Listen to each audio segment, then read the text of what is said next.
Welcome to టీ18 news మన channel మరణిస్తాం. Karimnagar sir ఒక మాజీ మంత్రి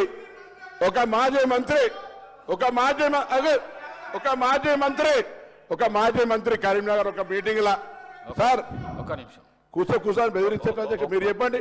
ఒక్క నిమిషం మీరు చెప్పండి కూర్చుంటే నేను ఒక్క నిమిషం మంత్రి గారు ఒక్క నిమిషం గౌరవ కేటీఆర్ గారు కూర్చోండి సార్.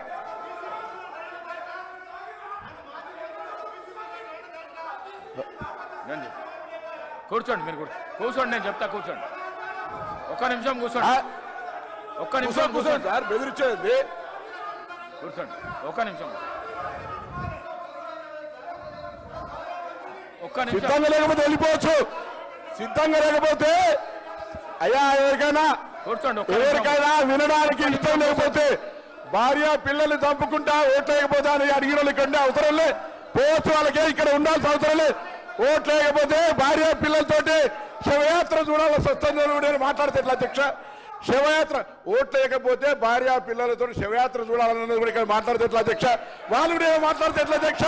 వాళ్ళు కూడా ఆఖరికి సానుభూతి 12 ఏళ్ళ పాప అధ్యక్ష 12 ఏళ్ళ పాపతోటి నేను సరిపోతాం మీరు ఓటేయకపోతే అంటే ఇది ఏమధ్యక్ష? వాళ్ళు కూడా ఇక్కడ మాట్లాడితే ఎట్లా అధ్యక్ష? మన గవర్నర్ గారు కూడా రాజకీయాలు బ్లాక్ మెయిల్ గా అవుతున్నారు అధ్యక్ష. అటువంటి వాళ్ళు మాట్లాడితే ఎట్లా అధ్యక్ష? నన్ను కూర్చోమంటారా వాళ్ళు? ఏమి నైతికత ఉన్నది? ఇలా ఓట్లు వేసుకుంటే 12 ఏళ్ళ పాప ఆమె మానసిక పరిస్థితి ఏం కావాలి అధ్యక్ష?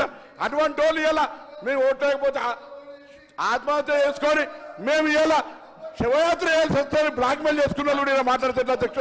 అందుకే దయచేసి మళ్ళొక్కసారి కూడా కరీంనగర్ సంబంధించి కరీంనగర్ బిడ్డగా ఇరిగేషన్ ప్రాజెక్టులు ఉమ్మడి రాష్ట్రంలో కూడా అభివృద్ధి జరిగింది. దాని తర్వాత కాంగ్రెస్ పార్టీ చేసింది. మేమందరం కూడా వరదకాలు వేలు చేసింది అధ్యక్ష. శ్రీరామ్ సాగర్ ప్రాజెక్ట్ నీళ్ళెక్కే అధ్యక్ష. మేయర్ మానేరు ఎవరు కట్టిన అధ్యక్ష?